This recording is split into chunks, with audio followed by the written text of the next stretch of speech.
اور اب ایک سلسلہ چلا جہیز فنڈ کا اور اجتماعی شادیوں کا.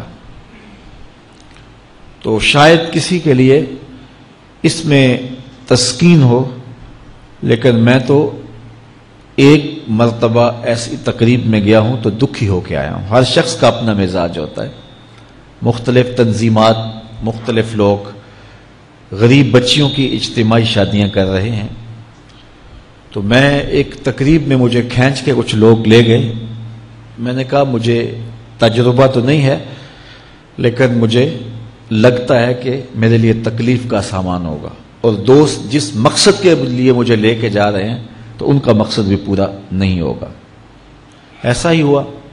ایک ہال میں 15 سے 20 بچیاں تھیں اور دوسری جانب 15 سے 20 بچے تھے، اور ان کے مہمان، ان کا ہجوم تھا، اور اسٹیج کے اوپر جو کرسیاں لگی تھیں ان پر مخیر حضرات بیٹھے ہوئے تھے جنہوں نے سرمایہ لگایا اور جہیز فنڈ دیا، اور تنظیم کے لوگ آ کے اپنی کارکردگی بیان کر رہے تھے. تو آخر میں انہوں نے مجھے کہا کہ ہم آپ سے کچھ سننا چاہتے ہیں. تو میں نے بیٹھے بیٹھے کہا کہ میں دعا کر دیتا ہوں، لیکن ان کا اصرار بڑھا. تو میں نے مائک پہ آ کے کہا کہ انسان کی زندگی میں 3 موقع ہوتے ہیں جس دن وہ مہمان خصوصی ہوتا ہے، اور سب لوگوں کی نظر اسی کے چہرے پہ ہوتی ہے. ایک جب وہ پیدا ہوتا ہے تو کالا کلوٹا بھی ہو تو ساری بستی اس کا منہ دیکھنے آتی ہے، اور اسے بہنیں چاند کہہ کے پکارتی ہیں، چاہے اس کا رنگ گہرا سیاہ کیوں نہ ہو. دوسرا موقع انسان پر اس وقت آتا ہے جب وہ دولہا بنتا ہے، تو سارے لوگ اسی کو دیکھتے ہیں اور وہ نگاہوں کا مرکز ہوتا ہے، اور چیف گیسٹ وہی ہوتا ہے. اور تیسرا وقت اس کے اوپر تب آتا ہے جب وہ چٹا لٹھے کا لباس پہنتا ہے، تو سارا شہر اس کا منہ دیکھنے آتا ہے. تو میں نے کہا ان غریب لوگوں سے آج تم نے یہ حق بھی چھین لیا. آج مخیر حضرات کو اوپر بٹھایا اور ان کو نیچے بٹھایا ہوا ہے اس لیے کہ یہ غریب ہیں، اور کسی کے چہرے کے اوپر میں نے کہا خوشی کے آثار نہیں نظر آ رہے، اداسیاں ہیں، اور اتنے لوگوں کو ان کی غربت کا گواہ بنا رہے. ایک دم سکوت طاری ہو گیا حال پر، چونکہ مجھ سے وہ کچھ ایسی باتیں سننا چاہ رہے تھے جس سے ان کو داد ملتی.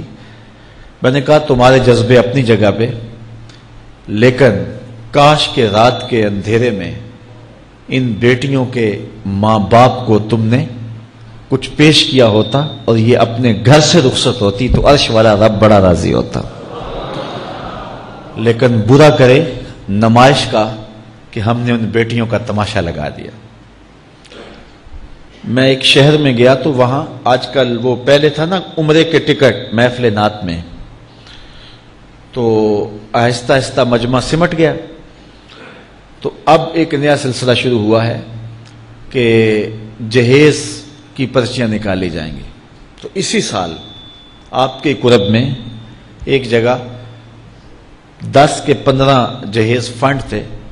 تو مجھے خطاب کرنے کے لیے انہوں نے کہا، تو بڑے شوق سے منتظم محفل نے بتایا کہ 15 بچیوں کا جہیز بھی نکالا جائے گا، اور اس پردے کے پیچھے ہزاروں بچیاں بیٹھی ہوئی ہیں.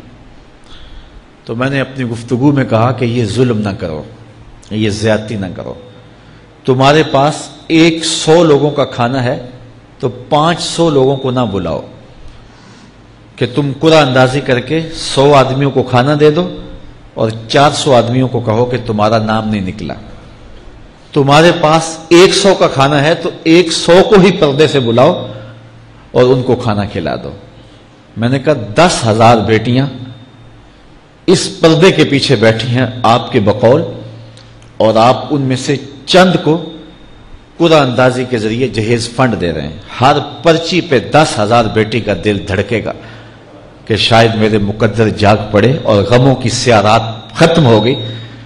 لیکن جب آخری پرچی کے بعد اعلان کیا جائے گا کہ قرعہ اندازی مکمل ہو گئی تو کتنی بیٹیاں گھروں میں جب واپس جا رہی ہوں گی تو تم نہیں جانتے ان کے قدم کتنے بوجھل ہوں گے. اور رسول اللہ کا میلاد ہو اور بیٹیاں آنسو بہاتی ہوئی جائیں. تو میں نے کہا تم خوشیاں خریدنے لگے تھے، غم خرید لیے تم نے. خوشیاں بانٹنے لگے تھے، غم بانٹ لیے تم نے. تو یہ زیادتی نہ کرو. یہ جو رواج پڑ رہا ہے یہ اپنی نمائش کے لیے. خدا را آگے تم نے عمرے کے ٹکٹ بانٹے، بہت کچھ کیا لوگوں کو اکٹھا کرنے کے لیے، اور کیا کیا رنگ اپنائے گئے. میں نے کہا وہ اچھا تھا، چلو مجھے اس پر بھی بات ہے، لیکن چلو میں نہیں کرتا. لیکن یہ ظلم نہ کیا جائے کہ محافلات میں مجمع اکٹھا کرنے کے لیے جو ہے وہ غریبوں کی بچیاں بلا کر کے تو 10 کو آپ دے کے باقیوں کو کہیں کہ معذرت ہمارے پاس اتنا ہی تھا. تو آپ کے پاس 100 کا کھانا ہے، 100 کا پانی ہے، تو 500 پیاسوں کو نہ بلائیں، 500 بھوکوں کو نہ بلائیں. 100 کو ہی بلا کر کے پردے سے جو ہے وہ ان کی مدد کریں. تو میں یہ کہتا ہوں کہ ہم جہیز فنڈ دینے کی بجائے یہ جب تک یہ حالات ختم نہیں ہوتے، میں خفیہ طور پہ یہ بھی کرنا چاہیے، لیکن ساری قوم ادھر لگ گئی ہے. تو اس کی بجائے ہمارے علماء کو، ذمہ دار کو، یہ مختلف چینلز کے اوپر اس پہ گفتگو ہونی چاہیے کہ اس رسم کو ختم کیا جائے اور معاشرے کی تربیت کی جائے کہ بیٹیوں کا رشتہ اس لیے قبول کیا جائے کہ وہ دیندار ہیں، وہ پردے دار ہیں، وہ سگڑ ہیں، وہ پڑھی لکھی ہیں اور ان کے اخلاق اچھے ہیں. یہ معیار بنایا جائے، دولت کو معیار نہ بنایا جائے. اس طرح معاشرے پس جائیں گے اور معاشرے کے پلے کچھ بھی نہیں بچے گا.